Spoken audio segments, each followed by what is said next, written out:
नमस्कार मित्रांनो, मी नितीन फाकटकर सर, संपादक रोकठोक मावळ। गेले वर्षभर आपण पाहिलं असेल सर्वांनीच की रोकठोक मावळच्या माध्यमातून आपण अनेक यशस्वी व्यक्तिमत्वांच्या मुलाखती या सत्रातनं पार पाडलेल्या आहेत। मग त्याच्यामध्ये सामाजिक क्षेत्रातले असतील, राजकीय क्षेत्रातले असतील, औद्योगिक क्षेत्रातले असतील, क्रीडा क्षेत्रातले असतील, आध्यात्मिक क्षेत्रातले असतील, शैक्षणिक क्षेत्रातले असतील, परंतु आजची ही मुलाखत या पंचक्रोशीमधली अगदी एक आगळीवेगळी मुलाखत आहे। त्याचं कारणही तसंच आहे, कारण आज आपल्या स्टुडिओमध्ये एक सामाजिक क्षेत्रामधलं एक यशस्वी दाम्पत्य आज आपल्या स्टुडिओमध्ये आलेलं आहे आणि सर्वप्रथम मी आज त्यांचं सहर्ष स्वागत करतो। आपलं सहर्ष स्वागत। नमस्कार। या दाम्पत्याबद्दल सांगायचं म्हटलं तर गेली 20 वर्ष सहकार क्षेत्र असेल, सामाजिक क्षेत्र असेल, शैक्षणिक क्षेत्र असेल, क्रीडा क्षेत्र असेल, धार्मिक क्षेत्र असेल, अशा प्रत्येक क्षेत्रामध्ये या दाम्पत्यांनी त्यांचा यशस्वीरित्या आपला ठसा उमटवलेला आहे। वास्तविक ह्या दाम्पत्याबद्दल सांगायचं म्हटलं तर आपल्या सर्वांना ज्ञात आहे की संपूर्ण पंचक्रोशीमध्ये मावळभूषण स्वर्गवासी मामासाहेब खांडगे हे आपल्या समाजकार्यासाठी परिचित होते आणि आज त्यांचाच वारसा अतिशय समर्थपणे, निर्भीडपणे हे दाम्पत्य पुढे नेते आणि खरोखर आज रोकठोक मावळला सुद्धा एक अभिमानाचा क्षण आहे, कारण आज या पंचक्रोशीमधली ही पहिली मुलाखत आहे की जिथं एक सामाजिक क्षेत्रातलं दाम्पत्य आज आपल्या स्टुडिओमध्ये उपस्थित आहे। तर चला आज त्यांच्याच अशी रोकठोकपणे संवाद सुरू करूया। संवाद सुरू करण्यापूर्वी मी आज त्या दाम्पत्यासाठी 2 ओळी नक्की सांगू इच्छितो। दिल में हमने ठान लिया है, दिल में हमने ठान लिया है, जीवन का मकसद जान लिया है, जीवन का मकसद जान लिया है, मानवता को पहचान लिया है, मानवता को पहचान लिया है, समाज सेवा ही अपना धर्म हमने मान लिया है, समाज सेवा ही अपना धर्म हमने मान लिया है। मित्रांनो, खऱ्या अर्थाने आज प्रत्येक क्षेत्रामध्ये आपला सामाजिक क्षेत्राचा ठसा अतिशय प्रभावीपणे उमटवणारे हे दाम्पत्य आज आमच्या स्टुडिओमध्ये आलेले। मी पुन्हा त्यांचं सहर्ष स्वागत करतो। संतोषजींबद्दल सांगायचं म्हटलं तर रोटरी क्लब ऑफ तळेगाव MIDCचे ते संस्थापक अध्यक्ष आहेत, तसेच श्री डोळासनाथ महाराज शिक्षण मंडळ प्रसारक मंडळाचे सुद्धा ते अध्यक्ष आहेत, संस्थापक अध्यक्ष आहेत, तसेच समाजप्रेमी आप्पा प्रतिष्ठानचे सुद्धा ते संस्थापक अध्यक्ष आहेत, तळेगाव नगर परिषदेचे शिक्षण मंडळाचे माजी सभापती आणि सर्वात त्यांची एक यशस्वी ओळख करून द्यायची म्हटलं तर आपल्या पंचक्रोशीमध्ये अतिशय प्रतिष्ठित मानली जाणारी नूतन महाराष्ट्र प्रसारक मंडळाचे ते सर्वात यशस्वी युवा चिटणीस आहेत। आणि आज खरोखर आम्हाला आनंद होतोय की संतोषजी आज आमच्या या स्टुडिओमध्ये आलेले आहेत। ताईंबद्दल सांगायचं म्हटलं तर रोटरी क्लब ऑफ तळेगाव MIDCचे ते आत्ता विद्यमान अध्यक्ष आहेत आणि तसेच स्वामी विवेकानंद शाळेचे सुद्धा ते अध्यक्ष आहेत। तर चला आज या दाम्पत्याशी आपण रोकठोकपणे संवाद सुरू करूया। आपलं सहर्ष पुन्हा एकदा सहर्ष स्वागत। संतोषजी, मला आत्ता आपण तुमची ओळख करून देताना दोघांची मी सांगितलं की तुम्हाला एक महान वारसा लाभलेला आहे सामाजिक कार्याचा, बरोबर की नाही? आणि तो वारसा म्हणजे तुमचे आजोबा स्वर्गवासीय मावळभूषण मामासाहेब खांडगे, बरोबर की नाही?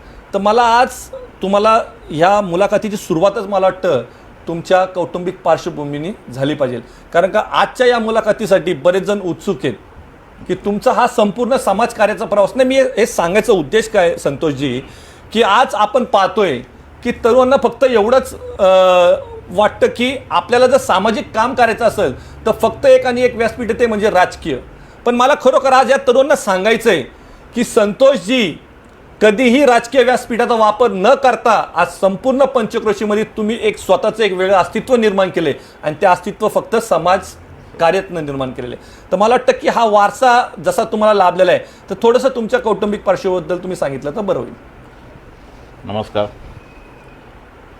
रोकठोक मावळचे मुख्य संपादक प्राध्यापक नितीनजी फाकटकर यांनी माझी ओळख करून दिली। पुढचा प्रश्न त्यांचा होता की तुमची सामाजिक कार्याला सुरुवात कुठून झाली आमचे आजोबा मावळ भूषण मावसाहेब खांडगे हे सुप्रसिद्ध गवत व्यापारी. मावळ तालुक्यातील सर्व शेतकरी बांधव, सर्वसामान्य कुटुंबातील शेतकरी असतील, गरीब शेतकरी, सर्व शेतकरी आपलं गवत, पेंडा, कडवा हे आमच्या गवत बाजारात दरवर्षी आणत असे. पूर्वी मावळ तालुक्यात गवताशिवाय दुसरं उत्पन्न, मोठं उत्पन्न म्हणजे आज त्यावेळेस हा गवत धंदा हा सिजनेबल धंदा असायचा. दसऱ्यानंतर हा धंदा सुरू व्हायचा. त्यानंतर गवत जे यायचं ते दसऱ्यानंतर गवत कापणी सुरू व्हायची. ती गवत कापणी सुरू झाल्यानंतर ती त्या गवत रानातून गवत बाजारामध्ये ते बिंडे चापण्यासाठी त्यासाठी ती मशीन असायची, प्रेस असायची आणि त्यासाठी ती यायची. आणि आमच्या आजोबांकडं पहिल्यापासून आमच्या आजोबांनी मिलिटरीला गवत सप्लाय केला असल्यामुळं खूप मोठा गवताचा आमचा व्यापार. आणि त्यामुळं नाही म्हटलं तरी हजारोच्या वर आमच्याकडं कामगार त्यावेळेस काम करत असायचे आणि शेतकरी बांधव पण आमच्याकडं येणं जाणं असायचं. मग त्यांच्या समस्या काय असतील त्या आजोबा नेहमी सोडत होते. त्यांना त्यांच्या अडीअडचणीला त्यांच्या मदतीला धावत होते. त्यांच्या प्रत्येक शिक्षणासाठी पैसे कमी पडले किंवा शेतीसाठी काय पैसे कमी पडले, एखादा घरामध्ये एखादी व्यक्ती आजारी आहे त्याला औषधोपचार करण्यासाठी पैसे कमी पडले तर आमचे आजोबा नेहमी त्या व्यक्तीला सहकार्य करत होते, त्यांना मदत करत होते. आमचे आजोबा हे तळेगाव दाभाडे नगर परिषदेचे माजी नगराध्यक्ष राहिलेले आहेत. आपल्या तळेगाव जनरल हॉस्पिटलचे मुख्य विश्वस्त होते. नूतन महाराष्ट्र विद्याप्रसारक मंडळ ही जी ऐतिहासिक संस्था आहे, लोकमान्य टिळकांनी स्थापन केलेली, गुरुवारी अण्णासाहेब विजापूरकर संस्थापक चिटणीस, त्या संस्थेचे आमचं आजोबा कंटिन्यू म्हणजे लागोपाठ 15 वर्ष अध्यक्ष राहिलेले आहेत. त्यामुळं त्यांचा संपर्क दांडगा आणि पूर्वी म्हणजे काँग्रेसचं काम करत असताना स्वर्गवासी यशवंतराव चव्हाण यांचे खास समर्थक, खंदे समर्थक म्हणून आमचे आजोबा नेहमी त्यांच्याबरोबर त्यांच्या साथीमध्ये राहिलेले असल्यामुळं त्यांच्या लहानपणापासून त्यांची माझ्यावर पडलेली छाप, तसेच माझे दुसरे आजोबा म्हणजे आईचे वडील कैलासवासी बाबूराव गंगाराम दाते पाटील, माझं आजोळ हे पुणे जिल्ह्यातलं शेवटचं टोक आणे म्हणजे जुन्नर तालुक्यातलं शेवटचं गाव आणे, त्या आण्या गावाला 13 वाड्या वस्त्या जोडलेल्या. आणि आमचे आजोबा म्हणजे आम्ही बाबा म्हणायचं त्यांना, ते त्या गावचे पाटील म्हणजे 13 वाड्या वस्त्यांचे पाटील. त्यांच्याकडे पाटीलकी असायचे. आम्ही ज्यावेळेस सुट्टीला आईबरोबर मी गावी जायचं त्यावेळेस बघत आलेलो, तिथंही आमचे आजोबा कैलासवासी बाबूराव गंगाराम दाते पाटील हे नेहमी तिथल्या वाड्यावस्त्यांमधल्या त्या गावातल्या सगळ्या गोरगरिबांच्या समस्या सोडवण्यासाठी त्यांचा नेहमी पुढाकार असायचा. आणि त्यांची एक बैठकच असायची की गुरुवारी आणेगावचा बाजार असायचा आणि त्या दर गुरुवारी त्या 13 वाड्यावस्त्यातली लोक त्या गावामध्ये यायचे. आमच्या आजोबांचं किराणा मालाचं दुकान, रेशनिंगचं दुकान, त्यानंतर पीठगिरणी, परत हॉटेल म्हणजे असे 4 व्यवसाय. आणि त्यानिमित्ताने ते गावकरी 13 वाड्यांचे सगळे लोक त्या बाजाराला आले की त्यांच्या समस्या घेऊन आजोबांकडे यायचे.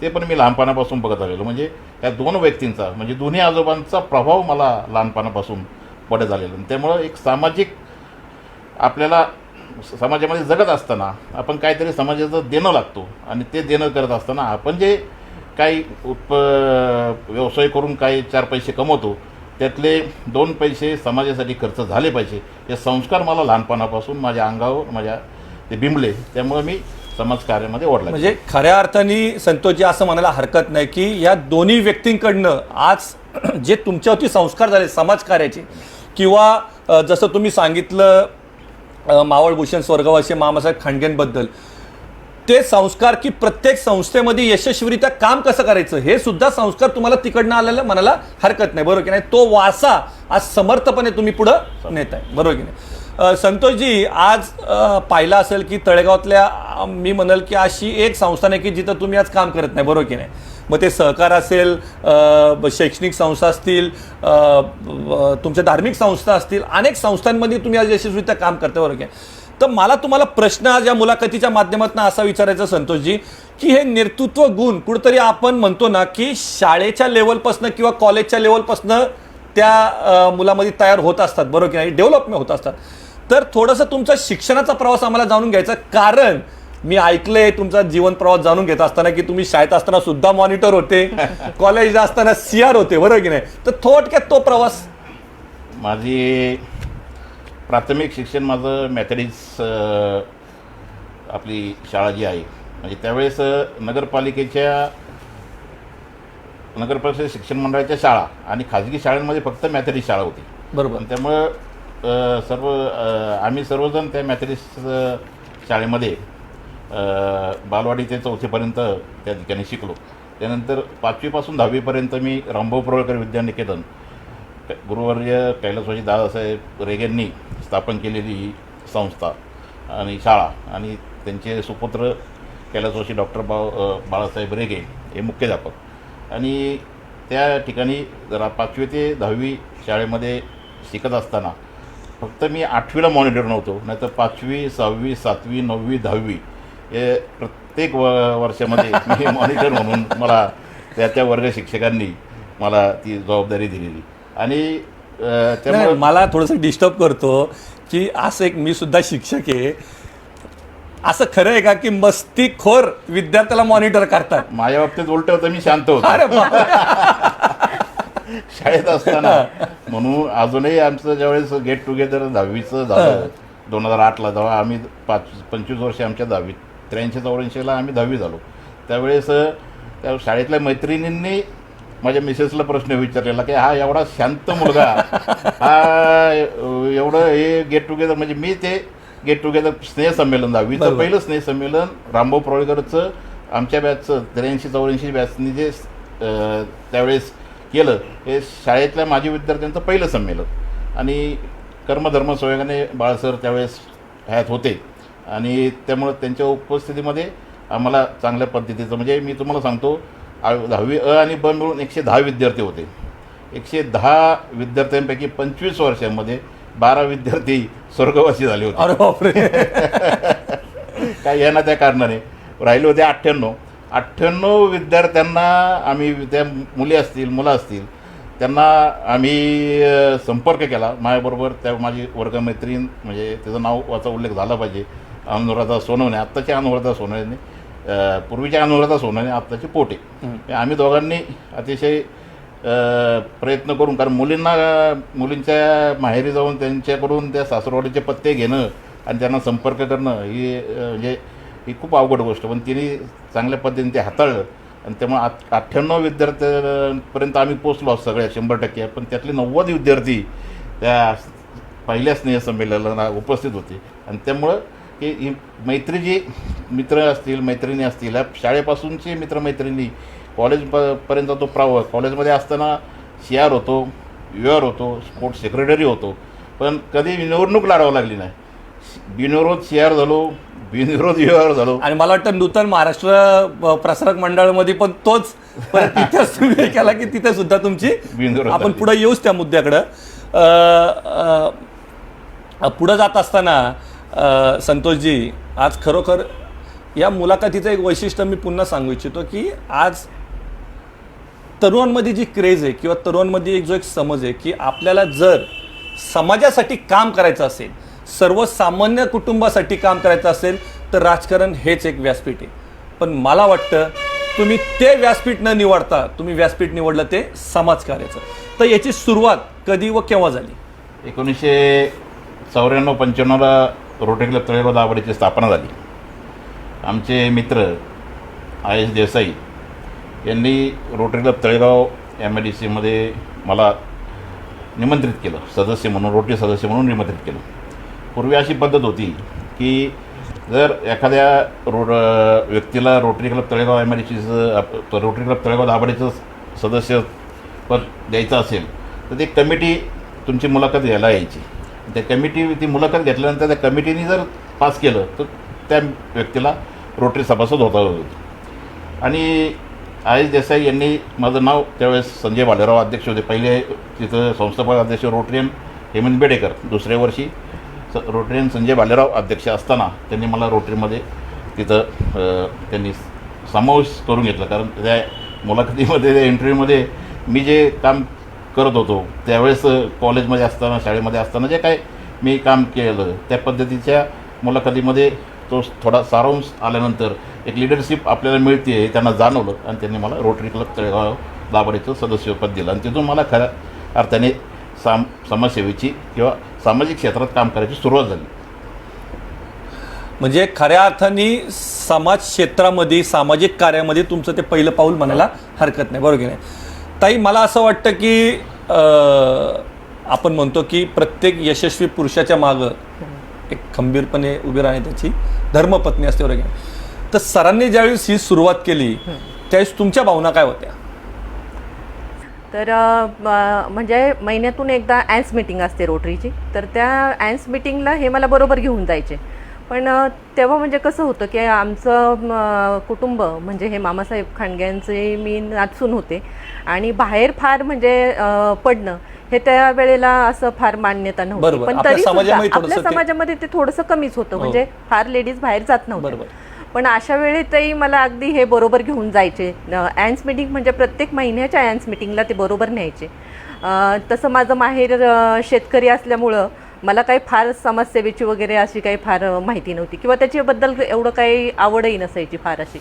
पण जशी ह्यांच्याबरोबर बाहेर पडत गेले आणि ह्यांचं जे काम पाहिलं म्हणजे रोटरीचं काम पाहिलं की समाजामध्ये आपण काम करत असताना ज्या वेळेला आपण एखाद्या गरजू व्यक्तीला किंवा ज्याला असा आधार नाही आहे, जे अनाथ लोक आहेत अशांसाठी पण रोटरी काम करत असते आणि याच्यामध्ये निस्वार्थपणे सर्व रोटरीयन म्हणजे त्यामध्ये सहभाग घेतात, स्वतः योगदान देतात. स्वतः तिथं ज्या वेळेला आपण असं काम करतो त्यावेळेला जे मनाचं समाधान असतं ते समाधान किती मोलाचं असतं की म्हणजे त्याला अक्षरशः ते समाधान आपण कशातच तोलू शकत नाही. आणि हे समाधान मला तिथं ते भावलं आणि त्याच्यानंतर मला हळूहळू समाजसेवेची आवड निर्माण झाली आणि त्यांच्याबरोबर मग मी अगदी प्रत्येक मिटिंगला मी स्वतःहून तयार होत गेले की मला तुमच्याबरोबर मिटिंगला यायचं. म्हणजे खऱ्या अर्थाने असं म्हणायला हरकत नाही की त्यावेळेस तळेगाव दाभाडे या शहराला एक नव्हे तर 2 हिरे समाज क्षेत्रामध्ये सामाजिक क्षेत्रामध्ये मिळाले, बरोबर की नाही? एक असतील संतोषजी आणि त्यांच्या पत्नी रजनीगंधाताई, बरोबर ना? बरोबर. तर याचं क्रेडिट रोटरी क्लब तळेगाव दाभाडेला. रोटरी क्लब ऑफ अगदी अगदी प्रश्नच नाही. मला वाटतं की म्हणजे असं म्हटलं जातं की आपली सुरुवात जिकडनं होती माणूस त्या गोष्टीबरोबर त्या संस्थेबरोबर त्याचं एक भावनिक नातं असतं आणि यशस्वी माणूस ते नेहमीच आपल्या या मुलाखतीच्या माध्यमातून बोलून दाखवतो, त्याची जाण ठेवत असतो. आणि आज मला वाटतं त्याचं मूर्तिमंत उदाहरण म्हणजे संतोषजी की त्यांनी आज रोटरी क्लब ऑफ तळेगाव दाभाडेचं नाव उल्लेख इथं आवर्जून केलेला आहे. सर, मला वाटतं की मागापासून आपण जे राजकारणाचं बोलतोय ह्याच राजकारणाचा तुम्ही पण एकेकाळी भाग होते, बरोबर की? आणि त्या माध्यमातून मला वाटतं तुम्हाला तळेगाव नगर परिषदेचे शिक्षण मंडळाचा सभापती होण्याचा योग सुद्धा आला आणि तुम्ही मला वाटतं ती संधी एक सुवर्ण संधी आपण त्याला म्हणू, आपण नक्कीच त्याचं रूपांतर तुम्ही केलं, बरोबर की नाही? तर त्या काळामध्ये तुमच्या माध्यमातून उल्लेखनीय की झालेलं काम असं कोणतं शिक्षण मंडळाचं? शिक्षण मंडळाचं म्हणजे आमचं नगर परिषद शिक्षण मंडळाचं 2000 ते 2005 बरोबर ही आमची बॅच. 2000 साली गणेश खांडगे पहिले सभापती होते. म्हणजे 5 वर्षामधले सभासद सांगतो मी. सभापती गणेश खांडगे पहिले होते, दुसरे अशोक काळोखे होते, तिसरे सुहास गरुड होते, चौथे डॉक्टर प्रदीप लिमये होते, 5वे संतोष खांडगे. आम्ही शिक्षण मंडळात काम करत असताना सगळे म्हणजे आता आम्ही तळेगाव शहर विकास समिती आणि भाजपचे काही सदस्य त्याच्यामध्ये अविनाश हांडे असतील. अविनाश हांडे अपक्ष होते, पण संतोष परदेशी, राकेश ओसवाल ही भाजपची मंडळीनं आम्ही 7 जण जे होतो, मी स्वतः संतोष खांडगे, गणेश खांडगे, डॉक्टर प्रदीप लिमये, सुनील वाळुंज, नंतर सुहास गरुड, डॉक्टर अनुप बेगी आणि अनिल बांगरे, आम्ही सर्वजण असे खेळीमेळीच्या वातावरणामध्ये आम्ही शिक्षण मंडळ चालवलं. आणि खेळीमेळीच्या वातावरणामध्ये चालवत असताना पहिल्यांदा आम्ही शैक्षणिक सहली आम्ही आयोजित केलं की आम्ही पहिल्यांदा त्याचा अभ्यास केला. म्हणजे पालीला डॉक्टर प्रदीप लेमे यांचे चुलते डॉक्टर कैलासवासी दादासाहेब लेमे यांची शिक्षण संस्था आहे, त्या ठिकाणी जाऊन राजगीर जिल्ह्यामध्ये खूप मोठं त्यांचं शिक्षण क्षेत्रामध्ये काम आहे. त्या ठिकाणी आम्ही जाऊन त्या सगळ्या शैक्षणिक संस्था कशा पद्धतीने चालवतात, शिक्षण क्षेत्रामध्ये कशा पद्धतीने काम केलं जातं ते आम्ही जवळून बघितलं. त्यामुळं आम्हाला 5 वर्षामध्ये अतिशय उत्तम पद्धतीचं काम करता आलं. शेवटचं वर्ष म्हणजे माझ्याकडे असल्यामुळं त्यावेळेस नेमकी सर्व शिक्षा अभियान हे महाराष्ट्र शासनाने केलेलं एक नवीन म्हणजे त्यावेळेस सुरू केलं होतं. त्या सर्व शिक्षा अभियानच्या अंतर्गतमध्ये जवळजवळ 14 वर्ग खोल्या मी सभापती असताना मी अनुदान शासनाकडून आणलं. त्यावेळेस आमचे तळेगाव दाभाडे नगरपरिषद शिक्षण मंडळाचे केंद्रप्रमुख म्हणून कैलासवासी सुनील गाडी हे जे होते सुनील गाडे सर यांची खूप मोलाची साथ मला मिळाली. त्यावेळेचे प्रशासन अधिकारी BY जगताप यांनी चांगलं सहकार्य केलं आणि त्यामुळं या 14 वर्ग खोल्याचं अनुदान आणायचं म्हटल्यावर आपल्या मावळ तालुक्याचे त्यावेळेस आमदार दिगंबर शेठ बेगडे होते. ते एकट्या आमदारांच्या ह्याच्यातून ते शक्य नव्हतं. आमचे पाहुणे जुन्नर तालुक्याचे आमदार वल्लभशेठ बेनके असतील, खेड तालुक्याचे आमदार नारायण पवार असतील, या सगळ्यांनी, कारण हे दोन्ही पाहुणे आमचे नारायण पवार पण पाहुणे आणि वल्लभशेठ बेनके पाहुणे आणि दिगंबर शेठ बेगडे, या तिघा आमदारांच्या निधीतून हे 14 वर्ग खोल्यांचं बांधकामाचं अनुदान आम्हाला त्यावेळेस आणता आलं. एका वर्ग खोलीसाठी 1.25 लाख रुपयाचं त्यावेळेस अनुदान मिळायचं आणि एक वर्ग खोली त्यावेळेसच्या बाजार रेटप्रमाणे 1,75,000 रुपयाला त्यावेळेस पूर्ण बांधकाम होत होतं आणि त्यामुळं 50,000 रुपये एका वर्ग खोलीच्या माझं डिफरन्स पडत होता. शेवटचं माझं सभापतीची टर्म असताना तळेगाव दाभाडे नगर परिषदेच्या निवडणुका झाल्या आणि भाजपची सत्ता आली. भाजपची सत्ता आल्यामुळं नगर परिषदेकडून उरलेली अमाऊंट मिळणं शक्य नव्हतं, कारण आम्ही तळेगाव शहर विकास समिती आणि भाजपच्या त्यावेळेच्या सत्ताधाऱ्यांनी ते आम्हाला शिक्षण मंडळाला तेवढं अनुदान देण्याचं त्यांनी नकार दिला. मग आम्ही असं म्हणजे त्यावेळेस मी त्या कैलासवासी सुनील गाडेचं खरंच यावेळेस आठवणीने त्यांचं नाव यासाठी घेतो की आम्ही एकत्र काम करत असताना त्यांना मी म्हणलं की आपल्याला ही निधी उभं करायचा आहे म्हटल्यावर काय करता येईल. तर त्यांनी शिक्षकांचा एक महिन्याचा पगार यासाठी देण्याचं त्या सर्व म्हणजे जो 55 शिक्षक त्यावेळेस शिक्षण मंडळामध्ये शाळांमध्ये काम करत होते. त्यांना म्हटलं शिक्षक तसे तयार होणार नाहीत, कारण शिक्षकाला जर आपण पेन काढला तर आपण पेन मागितला तर शिक्षक तो पण स्वतःकडे ठेवतो आणि पेन दुसऱ्याला समोर त्याला देतो. त्यामुळे शिक्षकाकडून एक महिन्याचा या शाळेच्या बांधकामासाठी निधी गोळा करणं त्यावेळेस अशक्य होतं. पण आम्ही म्हणलं की आम्ही एक महिन्याचा आमचा स्वतःचा इन्कम आम्ही ज्यावेळेस समोर ठेवू त्यावेळेस तर शिक्षक तयार होतील ना, कारण आम्ही नंतर वर्षभरानंतर आमची कारकिर्दी संपते, आम्ही तर परत शिक्षण मंडळ काय मी येणार नाही. म्हणजे खऱ्या अर्थाने तुम्ही एक नवीन आदर्श घालून दिला की पहिलं कॉन्ट्रीब्युशन माझं आणि मग मी असेल, गणेश खांडगे असतील, अशोक काळोखे असतील, आम्ही तिघांनी आमचं एक महिन्याचं कॉन्ट्रीब्युशन त्या ठिकाणी समोर ठेवलं आणि मग त्या सर्व शिक्षकांनी एक महिन्याचा पगार आम्हाला त्यावेळेस दिला आणि त्या माध्यमातून या 14 वर्ग खोल्यांचं बांधकाम पूर्ण झालं. आणि त्यानंतर त्यावेळेस विधान परिषदेचे आमदार कृष्णराव भेगडे होते आणि लक्ष्मण जगताप होते.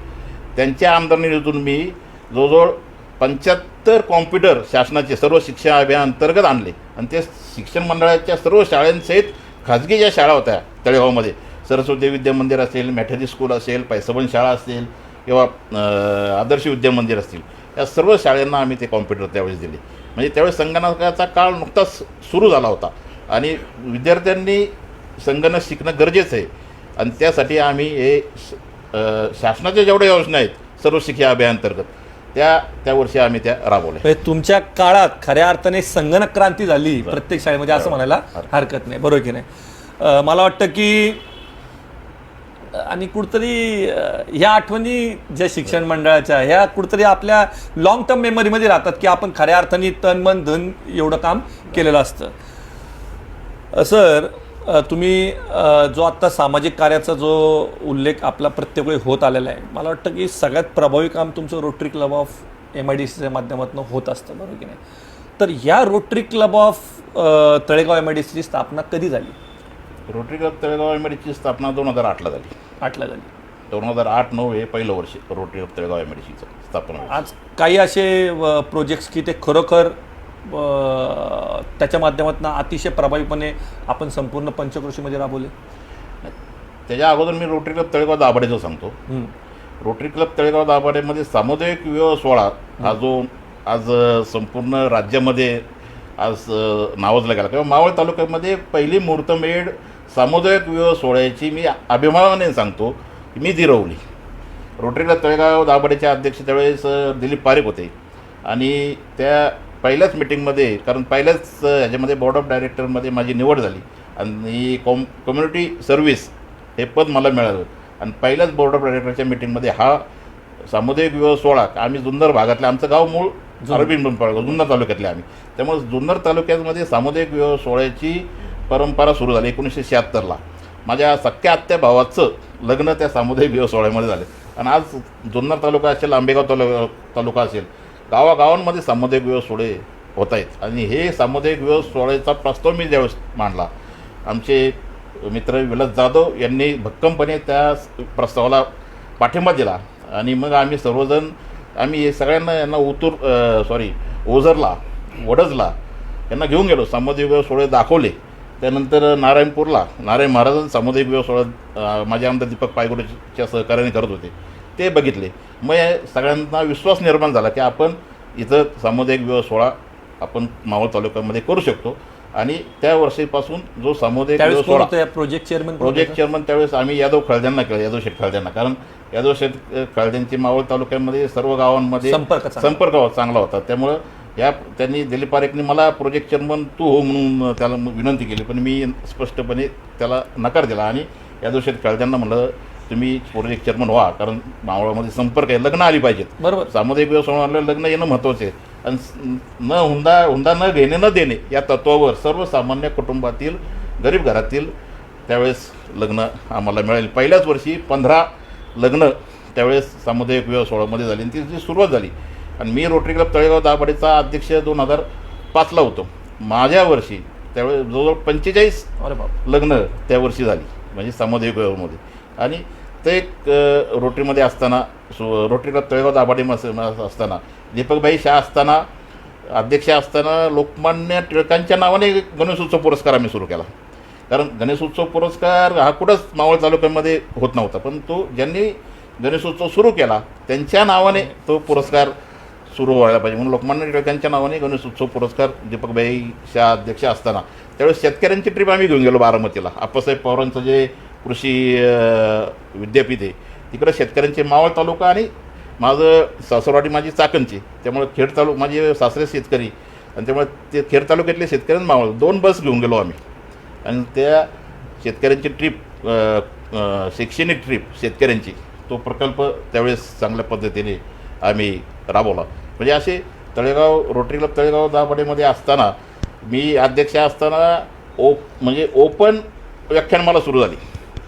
ओपन व्याख्यानमाला मी त्यावेळेस फक्त गणेश मोफत वाचनालय इंडोर व्याख्यानमाला घ्यायची, पण ओपनमध्ये मैदानामध्ये सेवाधाम ग्रंथालयाच्या बाहेर पहिली, मग त्यावेळेचे सेवाधामचे आत्ताचे हे विश्वस्त डॉक्टर कृष्णकांत वाडोकर असतील, सुरेशजी धोत्रे, कैलासदादा काळे या मंडळींनी ते सहकार्य केलं आणि ओपन व्याख्यानमाला त्यावेळेस सुरू झाली. आणि मग 2008ला जे रोटरी क्लब तळेगाव MIDCची स्थापना झाली ती 2008ला झाली.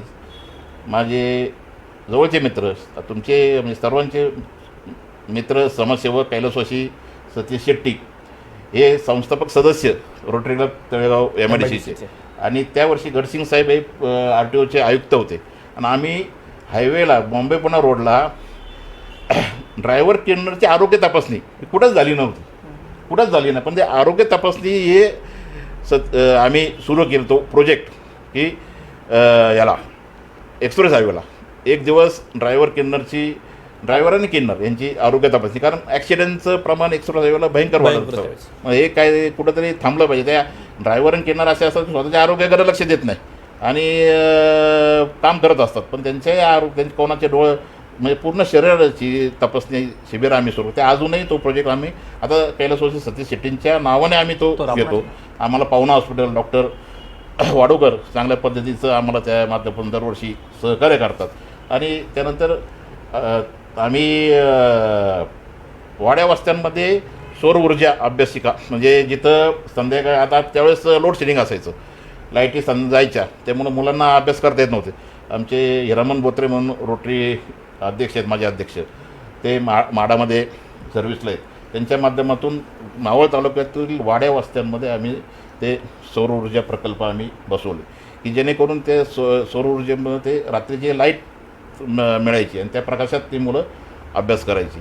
त्यानंतर ॲडव्होकेट मच्छिंद्र घोसगे अध्यक्ष असताना आम्ही मावळ पर्वतीय ग्रामीण भागामध्ये आम्ही ग्रंथालय सुरू करण्याचं आम्ही जवळजवळ 3 ग्रंथालय आम्ही गावांमध्ये सुरू केले की मुलांना एक वाचनाची आवड निर्माण झाली पाहिजे.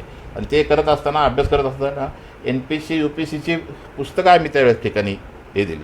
म्हणजे रोटरी क्लब तळेगाव MIDC स्थापन झाल्यापासून दरवर्षी काही ना काही प्रोजेक्ट, म्हणजे आज दरवर्षी आम्ही मुलांसाठी, शाळेतल्या विद्यार्थ्यांसाठी समूहगान स्पर्धा आम्ही आयोजित करतो. आज देशभक्तीपर समूहगान स्पर्धा, परत चित्रकलेच्या स्पर्धा आयोजित करतो की जेणेकरून त्या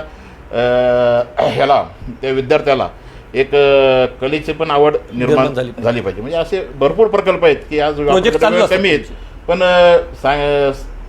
प्रकल्प भरपूर आहेत की ते आम्ही समाजाच्या शेवटच्या टोकापर्यंत राबवतो. ताई, तुमचा मला वाटतं की आत्ता विद्यमान अध्यक्ष तुम्ही आहात रोटरी क्लब ऑफ MIDC तळेगावमध्ये सगळं, तर तुमचा एखादा अनुभव? आत्ता म्हणजे रोटरी क्लबचं ह्या वर्षी माझ्याकडे अध्यक्षपद आलं आणि मी सुरुवातीलाच घोषणा केली की आपण 12 किल्ल्यांची दुर्गभ्रमंती पूर्ण वर्षभर करायची. अरे वा, विद्यार्थ्यांना घेऊन? नाही, फक्त आमचे members, rotary members, rotary family. हे कशासाठी केलं की आमच्या क्लबमध्ये मला एक फॅमिलीचं वातावरण तयार करायचं होतं की आपले जे मेंबर्स आहेत त्या मेंबर्सची जास्तीत जास्त सहभाग कसा वाढेल, किंवा रोटरीमध्ये येऊन फक्त नुसतं यायचं आणि हे प्रत्येकाच्या मनात कुठेतरी रोटरीविषयी चांगली जागरूकता निर्माण व्हावी, समाजसेवेचं चांगलं जास्तीत जास्त लोकांच्या हातून काम व्हावं, हा एक उद्देश त्याच्या मागे होता. सगळ्या मेंबर्सने आपल्या याच्यामध्ये सहभागी व्हावं. आणि आपल्या महाराजांची संस्कृती ही तर महत्त्वाची आहेतच. मुळातच म्हणजे आपल्या इंडियामध्येच पाहण्यासारखं एवढे सगळं आहे की तुम्ही जरी गड किल्ले नुसते जरी सफर केले तरी तुम्हाला अख्खं पूर्ण तुमचं आयुष्य म्हटलं तरी ना तुम्हाला ते कमी पडेल. आज काय होतं की आपण बाहेरच्या फॉरेनच्या ट्रिप भरपूर करतो, पण त्याच्याबरोबर आपल्या भारतात जे आपला खरा जो खजिना आहे तो आपण पाहत नाही, तर तो पण आपल्या याच्यातून पाहिला गेला पाहिजे.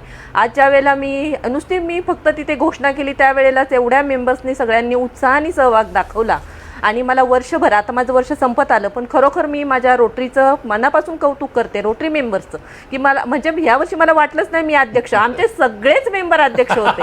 अगदी म्हणजे माझ्यापेक्षा ते उत्साहाने सहभागी होत होते, उत्साहाने सगळ्या प्रोजेक्टला आमचे. मग अगदी आम्ही जे प्रोजेक्ट घेतले, रक्तदान शिबिर असेल आमचं, किंवा आमचा सगळ्यात महत्त्वाचा प्रोजेक्ट म्हणजे मोतीबिंदू शस्त्रक्रिया.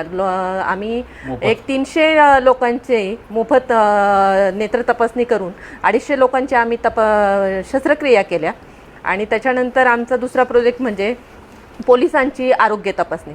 ही आरोग्य तपासणी करत असताना खूप छान प्रोत्साहन मला मेंबर्सने दिलं आणि पोलिसांनी खूप उत्साहाने त्याच्यामध्ये सहभाग. कारण की काय होतं, आपलं खरं आपण म्हणतो पण आपल्याला खरं जे आपले रक्षणदाते आहेत त्यांच्याकडेच आपण दुर्लक्ष करतो आणि त्यांचं स्वतःचं पण आहे ना, त्यांना कामाच्या वेळेत म्हणा, याच्या वेळेत म्हणा, की त्यांना तेवढं लक्ष देता येत नाही स्वतःच्या हेल्थकडे. आणि हे थोडंसं कुठेतरी मनात आलं की आपण पोलिसांचीच का नको. आत्ता कोरोनाच्या काळामध्ये खरं तर त्यांच्या आरोग्याची काळजी घेणं हे आपलं कर्तव्यच आहे. मग आपण हा प्रोजेक्ट का घेऊ नये. मग आम्ही तिथे तो प्रोजेक्ट राबवला. लॉकडाऊनमध्ये स्तुत्य होता. हो, आणि तो प्रोजेक्ट राबवून अगदी म्हणजे त्यांच्या फाईल त्यांना तयार करून दिल्या, त्यांच्या हेल्थविषयी त्यांना सांगितलं की तुम्ही पुढे काय करा, हे पण आम्ही त्यांना गायडन्स केलं. आणि ह्याच्यानंतर आम्हाला म्हणजे उत्साहाने तिथे जे भास्कर जाधव म्हणून होते PI, त्यांनी उत्साह दाखवला आणि ते म्हटले की मॅडम तुम्ही आमच्या इथे पोलीस स्टेशनला रक्तदान शिबिर करा. म्हणजे आज पोलिसांचं रक्त घेणं एवढं सोपी गोष्ट नाहीये ती MIDCने की 26 जानेवारीच्या निमित्ताने आम्ही ते पोलिसांचं रक्तदान शिबिर आणि उत्साहाने सगळे त्यामध्ये सहभागी झाले आणि आम्हाला तिथे रक्तदान शिबिर घेण्यास त्यांनी परवानगी दिली आणि सगळे उत्साहाने सहभागी झाले. खूप म्हणजे मनाचं समाधान त्यामध्ये आम्हाला मिळालं. तुमचा कार्यकाळ अतिशय मेमोरेबल म्हणायला हरकत नाही, की कायम स्मरणात राहील असंच. मला वाटतं की हा प्रवास सरांचा असेल आणि मॅडमचा असेल, हा पुढे असाच आपण चालू ठेवूया.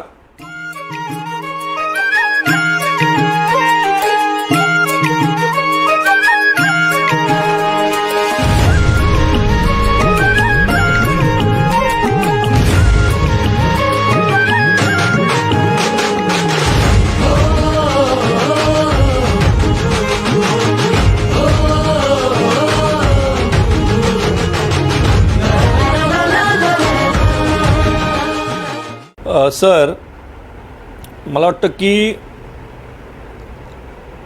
याच दरम्यान स्वामी विवेकानंद इंग्लिश मीडियम स्कूलची स्थापना आपण झाली बरं की नाही. तर ही केव्हा झाली आणि त्याच्या मागचा मेन उद्देश का होता? स्वामी विवेकानंद इंग्लिश स्कूल स्थापन करण्यामागचा उद्देश मला आठवते 2001ला माझ्या मुलासाठी ॲडमिशन माउंट सेंटला घ्यायची होती. आणि त्यावेळेस अक्षरशः म्हणजे आम्ही शिक्षण मंडळात प्रतिनिधित्व आमचं सुरू झालं होतं. शिक्षण मंडळात असताना आपल्यासारख्या माणसाला, आपल्यासारख्या व्यक्तीला म्हणजे असे लाईनीत उभं राहून ॲडमिशन घ्यावं लागतं आहे.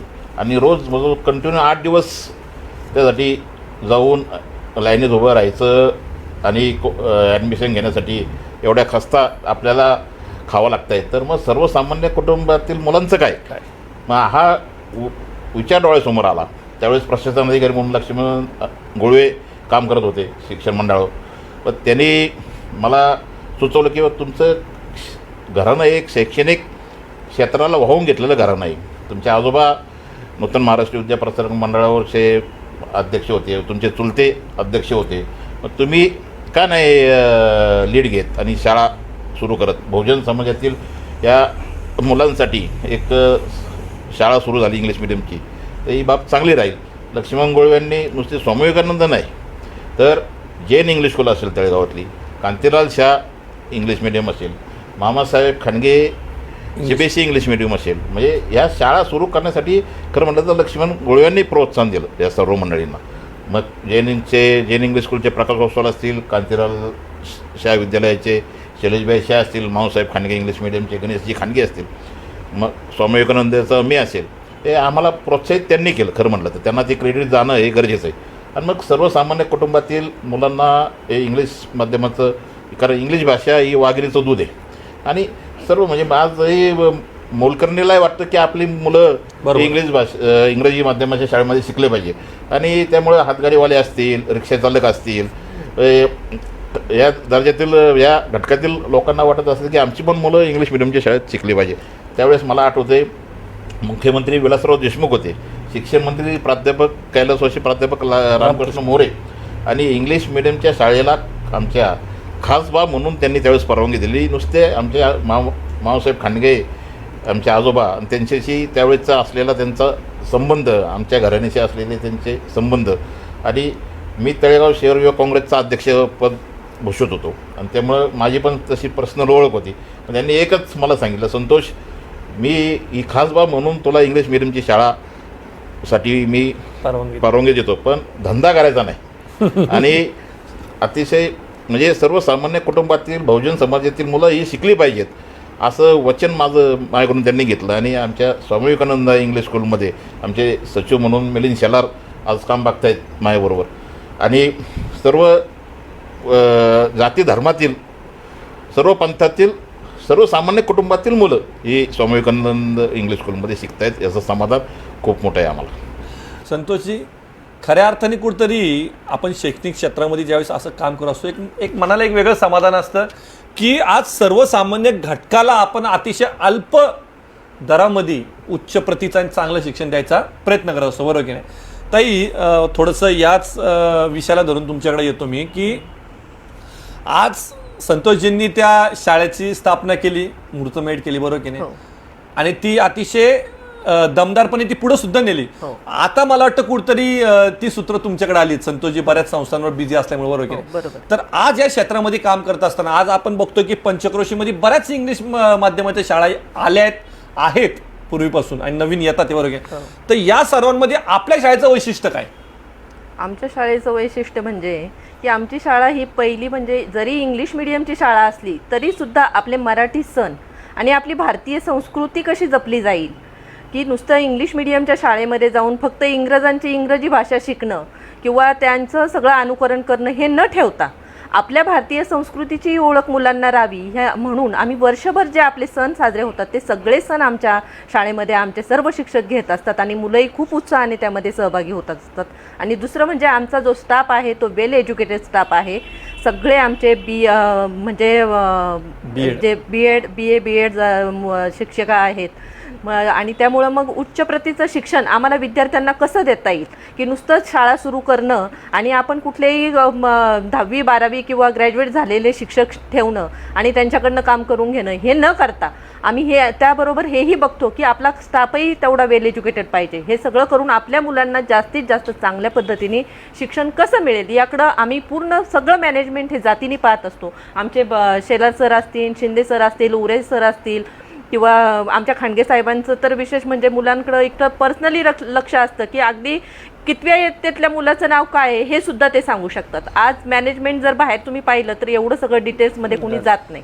मला वाटतं की ताईंनी अतिशय रोखठोकपणे त्यांचा आत्ताचा हा विषय मांडलेला आहे आणि तो खरोखर आज काळाची गरज आहे की आपली पाल्य इंग्लिश माध्यमात शिकत जरी असली तरी सुद्धा आपली भारतीय संस्कृती, आपली हिंदू संस्कृती, या मातीतली संस्कृती, आपल्या सणवारांची संस्कृती आपल्या पोरांपर्यंत, आपल्या विद्यार्थ्यांपर्यंत पोचली पाहिजे आणि शाळा ही त्याचं सर्वात महत्त्वाचं माध्यम आहे आणि ते काम आज मला वाटतं ताई स्वामी विवेकानंद शाळेच्या माध्यमातून करतात. ताई खरोखर म्हणजे हे एक उल्लेखनीय काम आहे, कारण आज आम्ही पाहतोय की आज बरेचसं आपण ज्याला वेस्टर्न कल्चर किंवा पाश्चात्य संस्कृती म्हणतो त्याच्याकडे आकर्षण वाढतोय आणि कुठेतरी आपल्या भारतीय संस्कृतीचं ज्ञान हे पोरांना कमी मिळते. तुमच्या शाळेच्या माध्यमातून एक करत असतील तर तुम्ही नक्कीच हे तुमच्या शाळेचं आम्हाला या माध्यमातून नक्कीच आम्ही तुमच्या शाळेचे आभार व्यक्त करतो. खांडगे साहेब, मला वाटतं की या मुलाखतीच्या माध्यमातून सर्वात महत्त्वाचा विषय म्हणजे तुमचं आत्ता जे काम चालू आहे नूतन महाराष्ट्र विद्या प्रसारक मंडळ, बरोबर की नाही, या संस्थेच्या, तसं वास्तविक ही संस्था संपूर्ण पंचक्रोशीमध्ये सर्वात प्रतिष्ठित जुनी मानली जाते, बरोबर की नाही, तर तुमचं वैशिष्ट्य असतं की सर्वात युवक सचिव म्हणून तुमची या संस्थेवरती निवड झाली, बरोबर की नाही. आणि आम्ही पाहतोय की जशी तुमची सचिवपदी निवड झाली तसं म्हणजे हे जग जाहीर आहे की त्या संस्थेचा कायापालट झालेला आहे, सर्वांनी पाहिलं आणि त्या संस्थेच्या अंडर जेवढे कॉलेजेस असतील, ग्रामीण भागातली शाळा असतील, याच्यामध्ये बरेचसे आपण बघतोय बदल चांगले झालेले. तर हा प्रवास थोडक्यात आम्हाला या माध्यमातून संपूर्ण मावळ असून पुढे आणायचा आहे. नूतन महाराष्ट्र विद्या प्रसारक मंडळ ही 100 वर्षापूर्वीची संस्था आहे, बरोबर, आणि थोडक्यात 100 वर्षापूर्वी संस्थेचं थोडक्यात सांगणं कठीण आहे. नूतन महाराष्ट्र विद्या प्रसारक मंडळ माझे आजोबा होत, मी मगाशी सांगितलं अध्यक्ष होते 15 वर्षे. माझ्या आजोबांचं मावळ भूषण कैलासवासी मावसाहेब खांडगे यांचं निधन 1996ला झालं. 1996ला त्यावेळेस बाळासाहेब बारमुख, कैलासवासी बाळासाहेब बारमुख संस्थेचे अध्यक्ष होते. माझे आजोबा वारल्यानंतर त्यांनी मला त्या ठिकाणी नूतन महाराष्ट्र विद्या प्रसारक मंडळावर त्यांनी मला सदस्य म्हणून त्यांनी मला घेतलं. पण मला खरी संधी मिळाली 2005ला.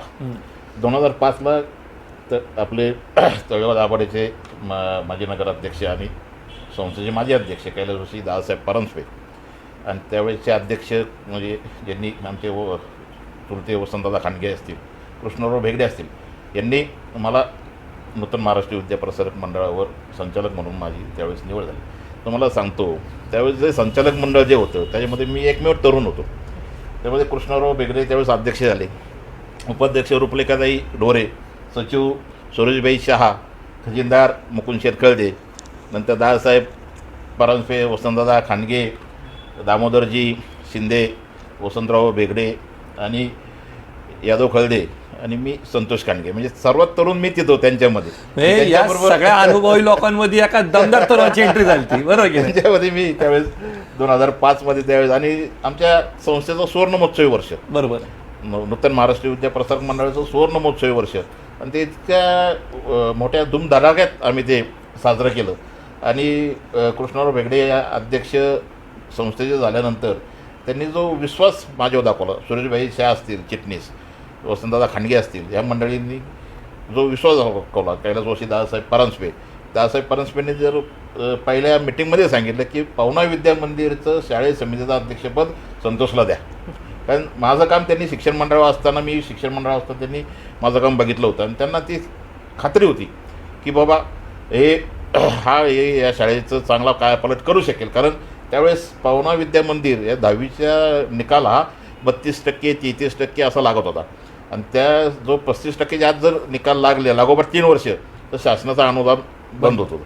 त्यामुळे त्यांनी ती जबाबदारी माझ्याकडे पवना विद्या मंदिराची दिली शालेय समिती अध्यक्ष म्हणून, आणि तेव्हापासून त्या नूतन महाराष्ट्र विद्याप्रसारक मंडळाच्या कामाला खऱ्या अर्थाने माझी सुरुवात झाली. संतोषजी, असं म्हणायला हरकत नाही की त्यावेळेस ऐन तारुण्यामध्ये तुमची सर्वांना ओळख एक धडाकेबाज कार्य करणारा तरुण म्हणजे अशीच होती, बरोबर की नाही? की कोणत्याही संस्थेत ही व्यक्ती गेली की काम हे धडाकेबाज होणारच, बरोबर की नाही? तर मला वाटतं की आज थोडंसं या संस्थेबद्दल आम्हाला थोडीशी जर माहिती मिळाली तुमच्या तर बरं होईल जरा. नूतन महाराष्ट्र विद्याप्रसारक मंडळाचा आज 18 फॅकल्टी आहेत. 18 म्हणजे त्याच्यामध्ये 3 प्राथमिक शाळा आहेत, 6 माध्यमिक शाळा आहेत, 6 ज्युनियर कॉलेज आहेत, एक CBSE इंग्लिश मिडियमची स्कूल आहे आणि 2 इंजिनिअरिंग कॉलेज आहे. 2 हे 18 फॅकल्टी आज मावळ तालुक्यातील सर्वात मोठी संस्था. आणि माझे आमदार कृष्णराव बेगडे यांनी त्यांच्या कारकिर्दीमध्ये म्हणजे कृष्णराव बेगडे यांनी जवळजवळ 3 पिढ्यांमध्ये काम केलं. हे नूतन महाराष्ट्र विद्याप्रसारक मंडळ हे पूर्वी तळेगावच्या बाहेरील लोकांच्या ताब्यात होतं, पण हे तळेगावकरांच्या ताब्यात 1972ला आलं. त्यावेळेस कृष्णराव बेगडे आमदार होते आणि त्यावेळेस मावळभूषण मावसाहेब खांडगे असतील, दादासाहेब परांजपे असतील, हे बाळासाहेब बारमुख असतील, दादासाहेब ढोरे असतील, ही जी मंडळी त्यावेळेस कार्यरत होती. आणि त्यानंतर बेगडे साहेबांनी समावेशकर अण्णासाहेब शेलार असतील, वसंतदादा खांडगे असतील, मुकुंद शेठ कळदे असतील, त्यांच्याबरोबर त्यांनी त्यावेळेस काम केलं. नंतर आमच्याबरोबर म्हणजे मी असेल, गणेश खांडगे असेल, नंदू शेलार असतील, संजय बाळा बेगडे असतील, राजेश मस्के असतील, विनायक अभ्यंकर, म्हणजे आमच्याबरोबर त्यांनी काम केलं. म्हणजे 3 पिढ्यांमध्ये त्यांनी काम केलं. त्यामुळे त्या कामाचं जवळून मला त्यांचं काम बघता आलं. आणि ते करत असताना त्यांचं एखाद्या व्यक्तीवर काम सोपवलं की पूर्ण विश्वासाने सोपवायचे. माझ्यावर त्यांनी जी एक जबाबदारी दिली ती त्यांना विश्वास होता की हा संतोष ही जबाबदारी पार पाडणार. आणि त्यामुळं 2015ला युवा चिटणीस तुम्ही म्हणताय, ती चिटणीसाची जबाबदारी त्यांनी माझ्याकडं मोठ्या विश्वासाने त्यांनी दिली. कारण त्यांनी माझं काम संस्थेमधलं जे बघितलं, कारण पावना विद्या मंदिर ही पूर्ण पत्र्याची शाळा होती, ती पूर्ण पत्रमुक्त त्या ठिकाणी आम्ही केली. महेशभाई शाह आमचे संचालक, त्यांचे मोठे बंधू चंद्रकांतभाई शाह CM शाह यांनी त्यांच्या शांता मानेक ज्युनियर कॉलेज आम्ही त्यावेळेस मानेक चॅरिटेबल ट्रस्ट, त्यावेळेस त्या ठिकाणी आम्ही मावळनागरी सहकारी पतसंस्था, मानेकराज चॅरिटेबल ट्रस्ट आम्ही एकत्र काम करत होतो. शैक्षणिक मदत मुलांना त्यावेळेस तिथं आम्ही धरणग्रस्त भाग, अतिशय गरीब परिस्थिती, त्याच्यातून त्यांना मी आव्हान केलं की काका इथं आपल्याला शाळा बांधायची, कॉलेज बांधायचं आहे, त्यासाठी आपल्याला इथं मदतीची गरज आहे. पण त्या काकांनी माणिकलाल चॅरिटेबल ट्रस्ट असेल, लायन्स क्लब झू असेल, लायन्स क्लब कलिंग असेल मुंबईचे, यांच्याकडून जवळजवळ 3.5 कोटीची मदत त्या ठिकाणी आणली. त्या ठिकाणी पावना प्राथमिक शाळा उभी राहते. त्याचं बांधकामाचा सर्व खर्च आमचे मित्र रोटरी क्लब तळेगाव MIDCचे माजी अध्यक्ष रोटरियन सुनील नाना भोंगाडे हे करतायत. जवळजवळ 1.5 कोटी त्या पावना प्राथमिक शाळेसाठी नाना भोंगाडे खर्च करतायत. तुम्हाला त्याच्या अगोदर तुम्हाला एक सांगतो मी की पिंपरी चिंचवड महानगरपालिकेने आम्हाला 11 लाख रुपये तिथं त्या ठिकाणी इमारतीच्या बांधकामासाठी दिली. बेगडे साहेबांकडे मी फक्त विषय काढला की बाबा आपल्याला पिंपरी चिंचवड महानगरपालिकेकडे अनुदान आपल्याला मागता येईल का. मला म्हणले की पिंपरी चिंचवडचं कार्यक्षेत्र कुठं, आपण पावना नगर कुठं. साहेबांना आठवण करून दिली की साहेब पिंपरी चिंचवडवाले पावण्याचं पाणी पित आहेत आणि धरणग्रस्त भागातील त्या नागरिकांचा जो ज्वलंत प्रश्न होता तो पेटलेला होता. कारण त्यांना जमिनी शासनाकडून ज्या जमिनी मिळायच्या होत्या त्या मिळाल्या नव्हत्या. त्यामुळे कृष्णराव बेगडेंना पूर्ण इतिहास त्या गोष्टीचा माहीत होता. बेगडे साहेबांना ते पटलं. बेगडे त्यावेळेसच्या महापौर मंगलाताई कदम असतील, आयुक्त दिलीप बंड असतील, स्थायी समितीचे अध्यक्ष विलास नायगुडे असतील, यांना भेटायला मी, बेगडे साहेब, सुरेशभाई शाह आम्ही 3 जण गेलो. बेगडे साहेबांनी त्या धरणग्रस्ताचा पूर्ण इतिहास 11 पाणी इतिहास त्याच्यामध्ये लिहिला आणि 30 लाखाची त्यांच्याकडे आम्ही मागणी केली. त्यांनी 30 लाख आम्हाला न देता 11 लाख रुपये त्यांनी या ठिकाणी पावना नगरला दिली. म्हणजे थोडक्यात कोणाची नाडी कुठं पकडायची आणि अनुदान आणायचं संस्थेत. पण शेवटी आज संस्था चालवायची हे अनुदान हे सगळ्यात महत्त्वाचं, त्याशिवाय हा कायापालट शक्य नाही, बरोबर की नाही? संतोषजी, मला वाटतं की हा सगळा शैक्षणिक प्रवास आम्ही पाहिला, सामाजिक प्रवास पाहिला, याच्याबरोबर कुठंतरी एक सहकार क्षेत्रात सुद्धा तुमचं मोठं योगदान म्हणायला हरकत नाही, बरोबर की नाही? मग ते मावळ नागरी पतसंस्थेच्या माध्यमातून असेल, तर ह्या मावळ नागरी पतसंस्थेमध्ये जो कायापालट आपण केला त्याच्याबद्दल अगदी थोडक्यात आम्हाला. मावळ नागरी सहकारी पतसंस्था ही माथाडी कामगारांच्या टपरीमध्ये सुरू झालेली संस्था आणि संस्थापक अध्यक्ष कृष्णाजी कारके असतील, माजी नगराध्यक्ष, आणि त्यांच्याबरोबर त्यावेळेस मग कैलासवासी प्रेम अगरवाल, नंतर दत्ताबाळ सराफ, त्यानंतर ज्ञानेश्वर कडणे, हे सुशील शेंगदाणे, बाळासाहेब काकडे, ही मंडळी त्यावेळेस पतसंस्था सांभाळत होते. 2000 साली मावळ नागरी सहकारी पतसंस्थेचं अध्यक्षपद ज्ञानेश्वर कडणे असतील, सुशीलजी शेंगदाणे असतील, आयस देसाई असतील, या मंडळींनी माझ्या नावाची तिथं शिफारस केली आणि नाव म्हणजे संतोषला तुम्ही अध्यक्ष करा, संस्थेची कायापालट झाल्याशिवाय राहणार नाही. आणि टपरीतली पतसंस्था आम्ही शुभम कॉम्प्लेक्ससारख्या कमर्शियल बिल्डिंगमध्ये कमर्शियल कॉम्प्लेक्समध्ये ती स्थलांतर केली. त्यामागचंही कारण सांगतो की त्यावेळेस सव्वा लाख रुपये फक्त ठेवी होत्या मावळ नागरी सहकारी पतसंस्थेमध्ये. माझ्याबरोबर त्यावेळेस काम करणारे आयस देसाई असतील, अशोक पवार असतील, जयसिंग परदेशी असतील, नंदकुमार कोतुळकर असतील, त्यावेळेस अनिल दानाईत, ते माझ्याबरोबर सचिव म्हणून मी अध्यक्ष ते सचिव, या आम्ही मंडळींनी स्वतःचे खिशातले पैसे त्यावेळेस ठेवी म्हणून आम्ही तिथं ठेवल्या आणि मग समाज लोकांकडे अपील केलं की तुम्ही आमच्या संस्थेमध्ये ठेवी ठेवा. कलेक्शन वाढवलं सर्व. त्यावेळेस नेमकी भाजी मार्केट तिथं होतं, त्यामुळे सर्वसामान्य आपलं शेतकऱ्याला म्हणजे अक्षरशः टपरीधारक असेल, भाजीपाला विक्रेता असेल, फळं विक्रेता असेल, या सर्वांना त्या ठिकाणी आम्ही लगेच एका दिवसात कर्ज आम्ही ती योजना सुरू केली. सकाळी अर्ज करा, संध्याकाळी चेक घेऊन जा आणि 10,000, 15,000, 20,000, 25,000पर्यंत. आज त्या माझ्याबरोबर त्या ठिकाणी सचिव आमचे विलास टकले त्या काम बघतायत, अध्यक्ष गणेश काकडे काम बघतायत. आणि आजच्या ह्याच्यामध्ये आज मावळ नागरी पतसंस्थेच्या कमर्शियल बिल्डिंगमध्ये 2 प्रॉपर्टी आहेत. एक शुभम कॉम्प्लेक्समध्ये आणि एक त्याच्या पाठीमागं असलेले माई प्रसाद कॉम्प्लेक्समध्ये. म्हणजे आज पतसंस्थेचा जो कायापालट झाला या सर्वांनी, म्हणजे सुदाम दाभाडे असतील, त्याच्यामध्ये ॲडव्होकेट मच्छिंद्र घोजगे असतील, म्हणजे आम्ही पूर्वीपासून एकत्र काम करत आलेलं मंडळी, आणि सर्वांनी चांगल्या पद्धतीचं सहकार केलं. ज्ञानेश्वर कडणे, सुशील शेंगदाणे यांनी जो माझ्यावर विश्वास दाखवला त्यावेळेस आणि मला पतसंस्थेचं अध्यक्षपद दिलं. आणि गेली माझ्याबरोबर अनिल दानेत, की त्याचं नाव कारण अनिल दानेत ही व्यक्ती अशी होती की एसकेएफला जॉईंट ऑफिस सेक्रेटरी म्हणून काम करत होते.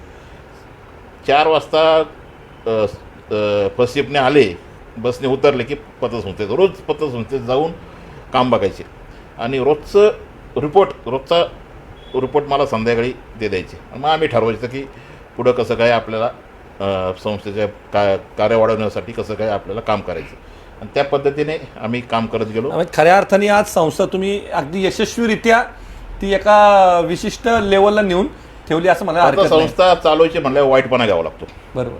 कारण कर्ज वसुली हा खूप महत्त्वाचा भाग, आणि कर्ज वसुलीमध्ये जर तुम्ही वाईटपणा घेतला तर पतसंस्था ही यशस्वी होते, आणि तो वाईटपणा मी घेतला आणि त्यामुळे पतसंस्था ही यशस्वी करता आली. संतोषजी, मला वाटतं की सहकार असेल, शैक्षणिक असेल, हा तर तुमचा प्रवास पाहिला आम्ही, पण याच्याबरोबर कुठेतरी धार्मिक क्षेत्रात सुद्धा तुम्ही अग्रेसरपणे आज काम करते, बरोबर की नाही? आळंदीसारख्या ठिकाणी धर्मशाळेच्या माध्यमातून. तर अगदी थोडक्यामध्ये आळंदीला आमची घासवाली धर्मशाळा आहे. एक जो आमच्या आजोबांनी त्यावेळेसचे जे गवत व्यापारी होते, कैलासवासी खंडबा नालोडे असतील, कैलासवासी उद्धवजी भालेराव असतील, रमणशेठ शाह असतील, ओसवाला कंपनी असेल, राठोड कंपनी असेल, या सर्व मंडळींना एकत्र घेऊन घासवाले धर्मशाळा त्या ठिकाणी सुरू केली मावळातील. कारण आपला हा संपूर्ण पश्चिम महाराष्ट्र म्हणजे वारकरी संप्रदायाशी निगडीत असलेला हा आपला सगळं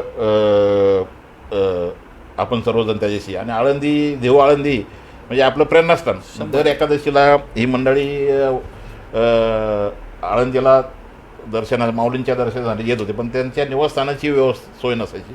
म्हणून हे सगळे गौर व्यापारी एकत्र आले आणि त्यावेळेस त्यांनी ही घासवाले धर्मशाळा ही स्थापन केली 1960ला.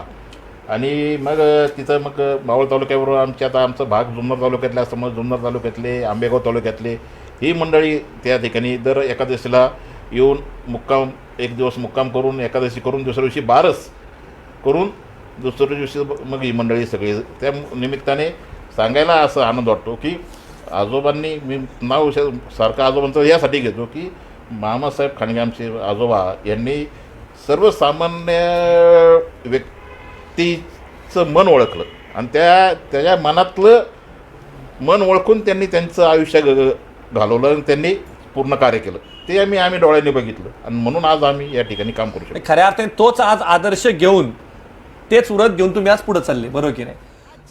भल्या कामाचा जो घेऊन निघाला, हा झेंडा भल्या कामाचा जो घेऊन निघाला, अरे काट कुठं वाट म्हणजे पोचती त्याला, रगत निघल तरी बी हसल शाबास त्याची, रगत निघल तरी बी हसल शाबास त्याची. तू चाल पुढं, तुला रगड्या भीती कशाची, परवा बी कुणाची, मन शुद्ध तुझं गोष्ट आहे पृथ्वी मोलाची, पृथ्वी मोलाची, हा पृथ्वी मोलाची, मन शुद्ध तुझं गोष्ट आहे पृथ्वी मोलाची. तू चाल पुढं, तुला रगड्या भीती कशाची, परवा बी कुणाची. संतोषजी, आत्तापर्यंत आपण हा सगळा प्रवास पाहत असताना, जाणून घेत असताना मला वाटतं प्रत्येक वेळी आज तुमच्या आजोबांचा उल्लेख हा झाला, बरोबर की नाही? पण त्याचबरोबर मी असं म्हणेल की आज ज्या आम्ही संतोषजींना प्रत्येक क्षेत्रामध्ये यशस्वीरित्या त्यांची जी घोडदौड बघतोय, त्याच्यामागे कुठेतरी तुमच्या वडिलांचे सुद्धा तेवढे संस्कार आहेत, बरोबर की नाही? आणि ती जाण ठेवून कुठेतरी तुमच्या वडिलांच्या नावाने सुद्धा तुम्ही आज समाजप्रेमी आप्पा प्रतिष्ठानने सुरुवात केली. काय नेमकी? आईवडिलांचे खूप मोठे उपकार आहेत माझ्यावर.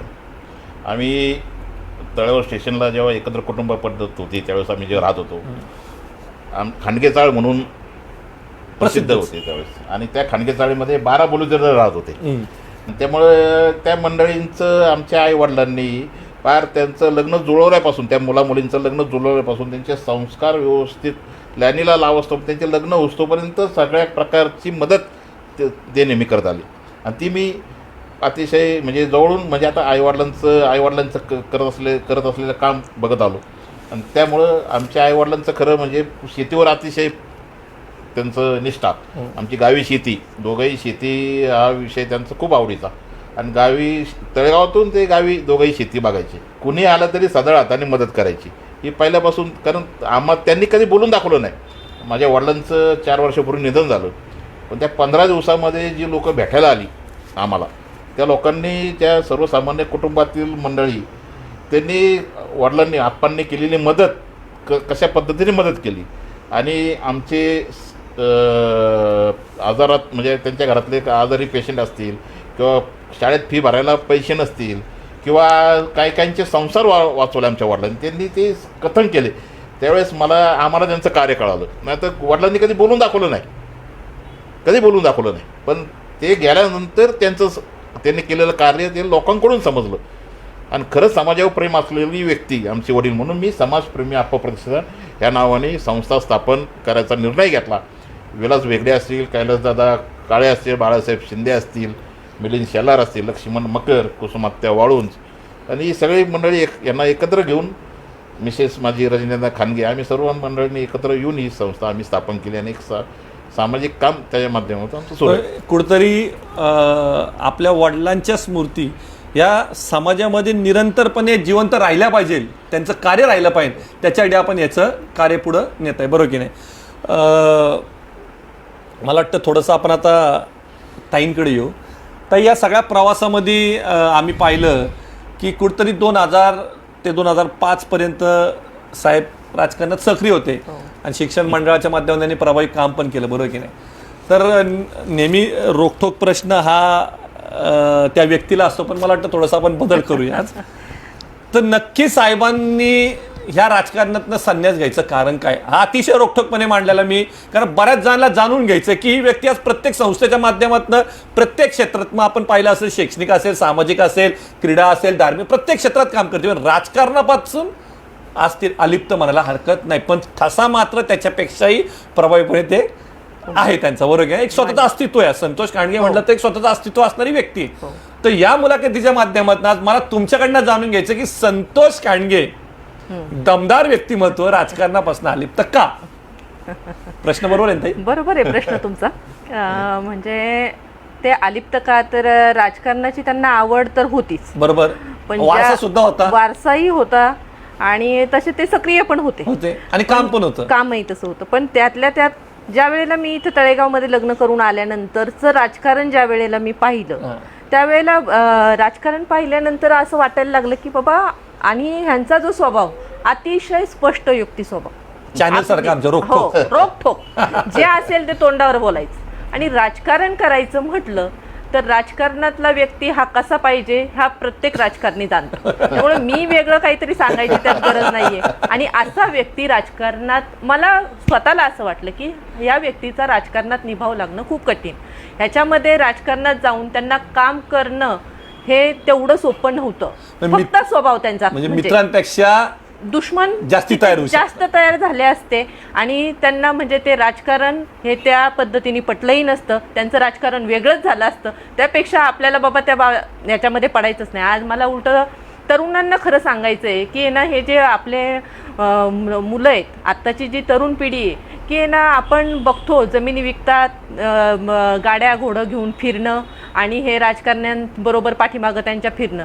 आपलं करिअर हे किती महत्त्वाचं आहे. सगळ्यात पहिलं म्हणजे तुम्ही तुमच्या शिक्षणाला महत्त्व द्या. आधी तुमचं शिक्षण, आधी तुमचं जे घरचं काम असेल ते पूर्ण तुम्ही बघा.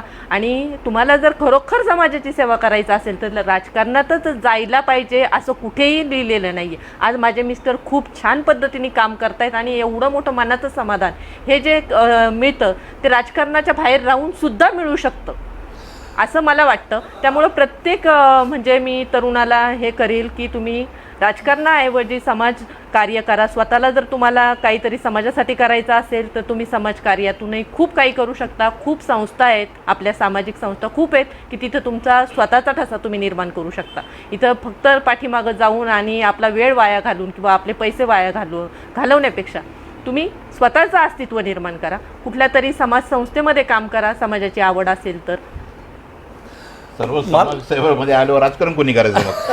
राजकारणात करणारी लोक आहेत. मला वाटतं ताईंनी ज्या प्रकारे मी रोखठोक प्रश्न मांडला त्या प्रकारेच त्यांनी अगदी रोखठोकपणे उत्तर दिलेलं. आणि मात्र याच्यातनं एक ताईंनी जो तळमळीने जे सांगितलेलं आणि विशेषतः तरुण पिढीला आणि विशेषतः आपल्या पंचक्रोशीमधल्या की तुम्हाला जर खरंच समाजासाठी काहीतरी करायचं असेल, या समाजाचं काहीतरी तुम्ही देणं असतील, तुम्हाला दीन दुबळ्यांसाठी काहीतरी करायचं असेल तर राजकारण हे एकमेव व्यासपीठ नाही.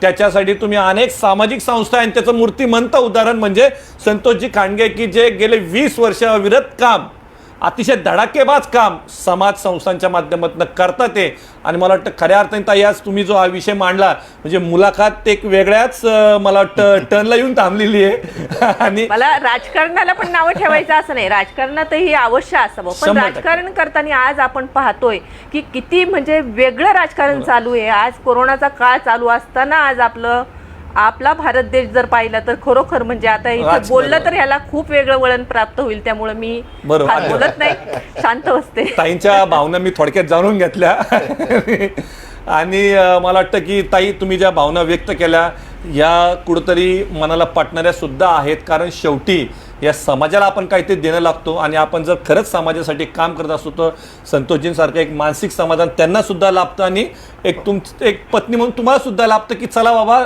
आपले पती आज समाजकार्य एका वेगळ्या माध्यमातून करतात ते आनंद तुम्हाला सुद्धा. आणि याच्यामध्ये विशेष महत्वाचं म्हणजे आम्ही रात्री निवांत पडल्या आम्हाला झोप लागते. हेच जर आम्ही राजकारणात असतो तर हे आम्हाला शक्य झालं नसतं, झोप आम्हाला मिळाली नसते. म्हणजे मला वाटतं की येणाऱ्या काळात नक्कीच सर्वांनी हा आदर्श घ्यायला हरकत नाही, बरोबर की नाही साहेब? आज आत्तापर्यंत आपण संपूर्ण या 1 तासाच्या प्रवासामध्ये तुमची सगळ्याच क्षेत्रांना स्पर्श केला आपण जवळजवळ, बरोबर की नाही? एक असा प्रश्न विचारायचा की या विविध क्षेत्रात काम करत असताना आज तुमचे प्रत्येक कामच उल्लेखनीय, पण असं एक तुम्हाला वैयक्तिक की बाबा मला मनाला प्रचंड समाधान लाभलं असं एखादं काम? नितीनजी, तुमचा प्रश्न असा आहे की तुम्हाला 4 मुलं आहेत आणि कोणत्या मुलावर तुमचा प्रभाव आहे? बरोबर आहे. शेवटी ती 4 पोरं सारखीच असतात. सारखी. त्यामुळे मला सर्व संस्था सारख्या आहेत. मी स्वतः स्थापन केलेल्या संस्था रोटरी क्लब तळेगाव MIDC असेल, श्री डोळसनाथ महाराज शिक्षण प्रसारक मंडळ असेल, समाजप्रेमी आप्पा प्रतिष्ठान असेल, किंवा मी पदाधिकारी म्हणून ज्या संस्थेवर काम करतो, पूर्वी ज्या मंडळींनी स्थापन केलं ना, आता उच्च पदावर मी काम करतो आहे, नूतन महाराष्ट्र विद्या प्रसारक मंडळ असेल, मावसाहेब खानगी नागरी सहकारी आपलं मावळ नागरी सहकारी पतसंस्था असेल, आलं लक्षात. त्यामुळं ही घासवले धर्मशाळा असेल किंवा महाराष्ट्र राज्य पॉवर लिफ्टिंग संघटनेचा मी उपाध्यक्ष आहे, म्हणजे या संघटना असतील, या सर्व क्षेत्रामध्ये काम करत असताना सर्व क्षेत्रामध्ये आपण काम केलं आहे. मग ते निष्ठेने केलं आहे, तन मन धन विचून काम केलं आहे. आणि त्यामुळं सर्व क्षेत्रामध्ये काम करत असताना कुठंही ही मी स्वतः स्थापन केलेली संस्था आहे म्हणून हिच्यावर जास्त प्रेम करा आणि हिचं जास्त कार्य करा असं नाही. जिथं आपल्याला पद मिळालं आहे, माझं एक म्हणणं आहे की तुम्ही जर त्या पदावर बसला असाल तर तुम्ही निष्ठेने काम केलं पाहिजे, तन मन धन विचून काम केलं पाहिजे, तर तुम्ही ते पद स्वीकारा. आणि त्या पदाला न्याय देता आला तर त्या पदाला न्याय देता आला पाहिजे. नसेल तर ते पद स्वीकारू नका. आणि मला ज्या विश्वासाने प्रत्येक पद मिळत गेली त्या पदाला न्याय द्यायचा आत्तापर्यंत मी प्रामाणिक प्रयत्न केला. आणि त्यामुळं आज हा योग जुळून आला की आज तुम्ही माझी मुलाखत या ठिकाणी घेताय. आपण आता मला वाटतं की थोडंसं वेळेच्या अभावी रॅपिड राऊंडकडे येऊया. सर, तुमच्यासाठी पहिला प्रश्न की 2 व्यक्तिमत्व की ज्यांचा प्रभाव तुमच्यावरती कायम राहिलेला आहे आणि तुम्ही त्यांना आदर्श मानता. 2 पेक्षा मी 3 म्हणेल. माझे आजोबा, दोन्ही आजोबा माझे, बरोबर, म्हणजे एक मावळभूषण कैलासवासी मासाहेब खानगे, कैलासवासी बाबूराव गंगाराम दाते पाटील, आणि तिसरे थोर समाजसेवक कैलासवासी नथभाऊ बेगडे. या तिन्ही व्यक्तींचा माझ्या जीवनावर खूप मोठा प्रभाव राहिलेला आहे. ताई, सर नेहमीच बिझी असतात, बरोबर की नाही, पण आता असं कुठंतरी एक वेळ आली की बाबा चला सरांनी आपल्यासाठी नक्कीच आपल्या परिवारासाठी भरपूर वेळ काढावा आणि त्यांच्याबरोबर 2 टुरिस्ट स्पॉट, मग ते देशातले असतील किंवा आंतरराष्ट्रीय असतील, त्यांना घेऊन जायचंय. असे कोणते तुमचे? काय झालंय मुळात म्हणजे आमचे बरेचसे हे फिरून झालेले आहेत तसं आतापर्यंत. पण आता जायचं म्हटलं तर ह्यांचं स्वित्झर्लंड राहिलेलं आहे, माझं झालेलं आहे आणि ह्यांचं राहिलेलं आहे, तर त्यांच्याबरोबर ते एक करायचे परदेशी म्हटलं तर. आणि इंडियामधलं तर सगळंच आम्ही कव्हर केलेलं आहे. फक्त आमचं राहिलंय ते फक्त दार्जिलिंग म्हणजे एक स्वित्झर्लंड आणि दार्जिलिंग. सर, समाज कार्य करत असताना कुटुंबासाठी वेळ देणं पण महत्त्वाचं आहे. बरोबर. त्यामुळे मुलांना सुट्ट्या लागल्या, शाळा कॉलेज झालं की आम्ही एक फॅमिली ट्रिप दरवर्षी हमखास करत असतो. सर, 2 आवडते डिशेस? Veg non veg? तुम्ही म्हणता ते, तुम्ही खवय्ये आहात. मला फिश, मासे खूप आवडतात. अरे वा. हां, मी फिश लवर आहे. आणि अजून एक डिश नॉनव्हेजमध्ये फिश आणि चिकन दम बिर्याणी. पण ती घरातली आवडते का बाहेरली आवडते? मॅडम खरं सांगू का, जोपर्यंत लग्न झालं नव्हतं तोपर्यंत बाहेरची आवडत होती. लग्न झाल्यावर गेली 25 वर्ष घरातली आवडते. कुठेतरी मॅडम थोडस हे आहे. मॅडम, तुम्हाला पुढचा प्रश्न की 2 आवडते चित्रपट? कदाचित सरांबरोबर पाहिले असतील. सरांबरोबर तर सगळेच पिक्चर पाहिलेले आहेत तसे. एक फर्जत म्हणून आला होता, तो एक चित्रपट मराठी आवडता आहे. आणि दुसरा हम आपके है कोण. सर, मॅडमचा एक आवडणारा गुण? धर्मपत्नी आहे, त्यामुळं सर्व गुण संपन्न असल्यामुळे शिवाय तिला पसंत केली नाही. तुम्हाला पण ते गुण आल्यानंतर कळाले का आधीच समजले? बरं का, कारण माझं लग्न जमल्यानंतर लग्न माझं जमलं 93ला आणि झालं 94ला, म्हणजे 1 वर्षाच्या गॅपने झालं. हां. म्हणजे लोकांचं लव्ह मॅरेज असतं, हां. तुमचं Arrange with arrange love. Love marriage. Arrange with love marriage. त्यामुळे ते सर्व गुण संपन्न असं पत्नी मला लाभलेली आहे. मॅडम, एक शेवटचा प्रश्न तुम्हाला की आत्तापर्यंत सरांचा आपण सगळा यशस्वीरित्या प्रवास पाहिला, सगळं पाहिलं, बरोबर की नाही? कुठे थोडीशी मुलाखत शेवटी तिखट सुद्धा होणं गरजेचं आहे. सरांचा एखादा न आवडणारा तुम्हाला स्वभाव गुण तुम्ही रोखठोकपणे सांगणारे आम्हाला माहिती आहे. नक्कीच. म्हणजे त्यांचं 2 गुण मला सांगायचे की त्यांच्या स्वतःच्या हेल्थबद्दल ते तेवढे जागृत नाहीये. एक्सरसाइज जी म्हणावी तेवढी, म्हणजे ते खूप कंटाळा करतात एक्सरसाइज करण्याचा. घरात चालतील पण बाहेर चला म्हटलं तर येणार नाही. सरांनी काळजी घेणं काळजी घेणं गरजेचं आहे, गरजेचं कारण आज आहे. त्यांना पुढे ह्या क्षेत्रातनं भरपूर करिअर आहे. Career. आणि शेवटी आपण म्हणतो हेल्थ इज वेल्थ, Wealth. बरोबर की नाही? तर मला वाटतं सर जाता मॅडमनी खूप बहुमूल्य असा तुम्हाला एक सल्ला दिलेला म्हणजे आहे. ते एक प्रेमाचं सांगणं आहे ते की आपल्या स्वतःच्या हेल्थवर पण तेवढी आपली स्वतःचं हे पाहिजे. काम करण्याबद्दल तरी वाद मी नाही. गड चोरतो याबरोबर, हे लक्षात घ्या तरतायत. बरं का. मला वाटतं की मला वाटतं अतिशय खेळीमेळीच्या वातावरणात ही मुलाखत पार पडलेली आहे. आज सरांनी आणि मॅडमनी जो त्यांचा बिझी शेड्यूलमधनं वेळ काढला, मी दोघांचे सुद्धा आभार व्यक्त करतो, ऋण व्यक्त करतो आपल्या स्टुडिओमध्ये आल्याबद्दल. आणि जाता सरांना एक आपला नेहमीचा प्रश्न असतो, सर आमच्या रोखठोकला तुम्ही शुभेच्छा द्या चॅनलला. रोकटोक मावळच्या माध्यमातून प्राध्यापक नितीन फाकटकर यांनी अतिशय चांगल्या पद्धतीचं कार्य सुरू केलेलं आहे. समाजातील या समाजामध्ये वावरत असताना खरं म्हटलं तर ज्या मंडळींनी शून्यातून विश्व निर्माण केलं अशा उद्योजकांच्या त्यांनी आत्तापर्यंत मुलाखती घेतल्या. आज एक वेगळी मुलाखत सामाजिक क्षेत्रामध्ये. आता आम्हाला वारसा उद्योग व्यवसायाचा हे गेल्या 5 पिढ्यांचा आहे, त्यामुळे त्यांनी ते हेरलं की हे लहानपणापासून त्याचे उद्योजक आहेत. त्यामुळं यांची मुलाखत घ्यायची म्हटल्यावर सामाजिक क्षेत्र असेल, शैक्षणिक क्षेत्र असेल, सहकार क्षेत्र असेल, या धार्मिक क्षेत्र असेल, क्रीडा क्षेत्र असेल, या सर्व क्षेत्रामध्ये आम्ही मंडळी, मी आणि माझी पत्नी, आम्ही जे काम करतो आहे, मग आम्ही करत असलेल्या कामाचं समाजापुढं एक ठेवा येणं हे गरजेचं आहे. आणि सध्याच्या पिढीला एक चांगल्या पद्धतीचं त्या माध्यमातून मार्गदर्शन मिळेल अशी त्यांची भावना त्यांनी व्यक्त केली. आम्ही सुरुवातीला तयार नव्हतो, कारण आम्ही सुरुवातीलाच त्यांना सांगितलं आम्ही काही एवढं काय मोठं करत नाही, जे काम करतोय ते आवड आहे म्हणून सवड मिळते. ज्याला आवड आहे त्याला सवड आहे, बरोबर. ज्याला सवड आहे त्याला आवड आहे.